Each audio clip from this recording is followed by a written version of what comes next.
আসুন তো একটা করে চাপা মারা যাক। এই যে এখন যাচ্ছি, বিশাল বড় গরুর হাট দিয়েছি আমি, ওই গরুর হাট দেখতে যাচ্ছি। এই যে দেখুন, এই গরুর হাটগুলো মানে যতগুলো গরু আছে এগুলো কিন্তু আমার, এগুলো সব আমার। যেটা আপনারা নিতে চান সেটাই নিতে পারবেন, কোনো সমস্যা নেই।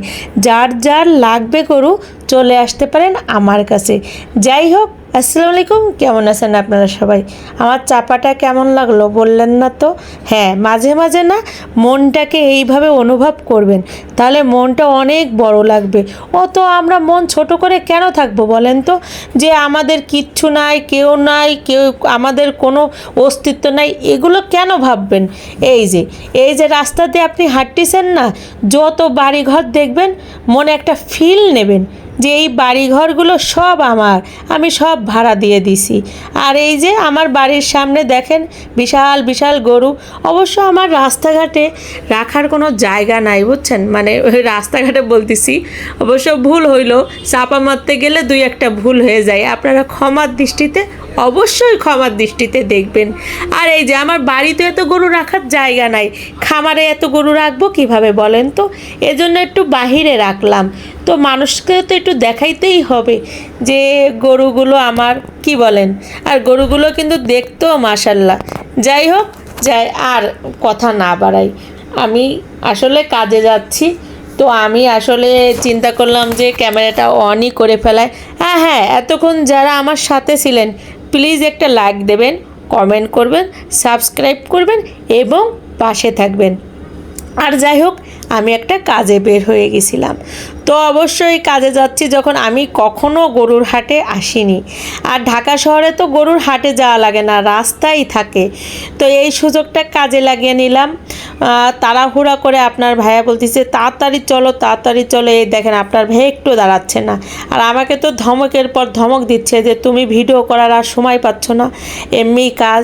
তো আমি সেই ফাঁকে হাঁটতেছি আর ভিডিও করতেছি, এই জন্য একটু বেশি মানে তাড়াতাড়ি করে হাঁটতেছি, তো এই জন্য ভিডিওটাও তো ভালো হলো না। যাই হোক, ঢাকা শহরে গরুর হাটগুলো আপনাদের দেখিয়ে দিলাম, সব রাস্তায় বসে। কোথাও মানে হাট বলতে কি, রাস্তায় একটু না রিক্সা, না একটু কোনো কিছু যাতায়াতের ব্যবস্থা আছে, মানে সব হেঁটে চলতে হবে।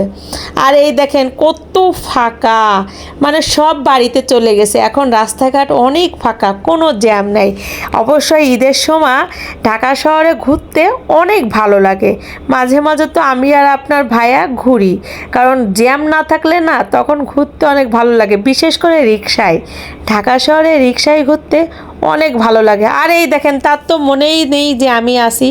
সে অবশ্যই আমার, দেখেন আমার এরকম স্বামী কয়জনের থাকে, আমার পার্স ব্যাগটা সে ঘাড়ে নিছে, আমি ভিডিও করতেছি বলে সে বলে কি আচ্ছা দাও পার্স ব্যাগটা।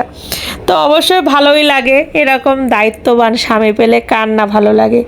আর এই যে আবার চলে আসলাম আমার খামারে, দেখেন অনেক অনেক গরু। এবার অবশ্য গরু কম। আচ্ছা বলেন তো, এবার গরু কম কম কেন? অন্যবার কিন্তু অনেক থাকে, আসলেই অনেক থাকে, আর এবার গরু কম। তারপরও মোটামুটি ভালোই বসছে। আমি আসলে কখনো বের হইনি, তো আমাদের এই যে কাজগুলো অনেক করলাম। আবার এখানেও একটু আপনার ভাইয়া, ও হ্যাঁ, এই গরুগুলো কিনতে তো টাকা লাগবে, ফ্রি ফ্রি তো কেউ দেবে না। তা চিন্তা করলাম টাকা তো নাই, সামনে ব্যাংক দেখা যাচ্ছে, দেখি ব্যাংক থেকে টাকা নেওয়া যায় কিনা। ওই ব্যাংকটাও কিন্তু আমার, ঠিক আছে। তো গেলাম, তো ওরা বললো যে আচ্ছা বসেন, আপনারই তো সব টাকা পয়সা, গরুও যেহেতু আপনার, কিসের জন্য আর টাকা লাগবে, আপনি যান, গরু দিয়ে দেবে। তো আমি আর টাকা নাই নিয়ে চলে আসলাম। আচ্ছা বলেন তো, আমার চাপাগুলো কেমন লাগতেছে শুনতে? বিশেষ করে ভালো লাগতেছে না? আমারও অনেক ভালো লাগতেছে। আর এই যে কাজগুলো শেষ করলাম, শেষ করে এখন এই যে চলে যাচ্ছি।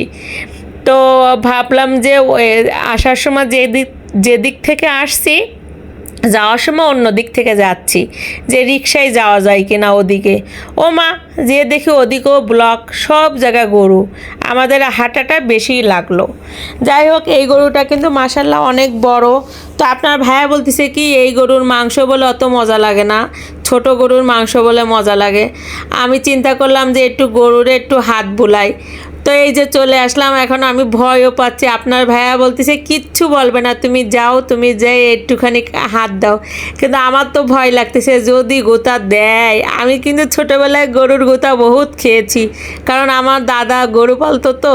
তো আমি এই জন্য আমার ভয়ও লাগে যে গরু যদি গোতা দেয়। তো আপনার ভাই আবার বলতেছে এইটা না ওইটাই যাও, ওইটাই যাও, সমস্যা নাই, গোতা দেবে না, আমি আসি। আসলে আমার কিন্তু মনের ভিতরে একটা ভয় কাজ করতেছে, আবার ওদের আদরও করতে মনে চাই, কি বলবো বলেন তো। আর এই যে চলে আসলাম একটু কাচের চুড়ি নিতে। তবে কাচের চুড়ি আমার ভালো লাগে, কিন্তু কি ব্যাপার জানেন, আমার হাতে একটাও হলো না। ভাবলাম আপনাদের ভাইয়াকে নিয়ে গেছি এই সুযোগে কয়েক জোড়া কাচের চুড়ি নিব, কিন্তু যদি আমার হাতে না হয় তাহলে কেমন। আচ্ছা কেন বলেন তো, আমার সাইজের কোনো চুড়ি নাই, এটা কোনো কথা হলো যে আমার সাইজে থাকবে না। আমি আসলে যেই জিনিস কিনতে চাই ম্যাক্সিমাম দেখে আমার সাইজে থাকে না, এটা অনেক বিরক্তকর। আর এই যে কেনাকাটা শেষ করে এখন চলে যাচ্ছি, যেদিকেই যাব সেদিকেই গরু, যেদিকেই যাব সেদিকেই গরু। দেখেন চারপাশে রিক্সা যাওয়ার কোনো অপশন নাই। আর এই পুরো পথ আমরা হাঁটছি, প্রচুর হাঁটছি, হাঁটার কারণে আমার পা ব্যথা হয়ে গেছে। যাই হোক, তো গরুর হাট আপনাদের দেখিয়ে ফেললাম, পাশাপাশি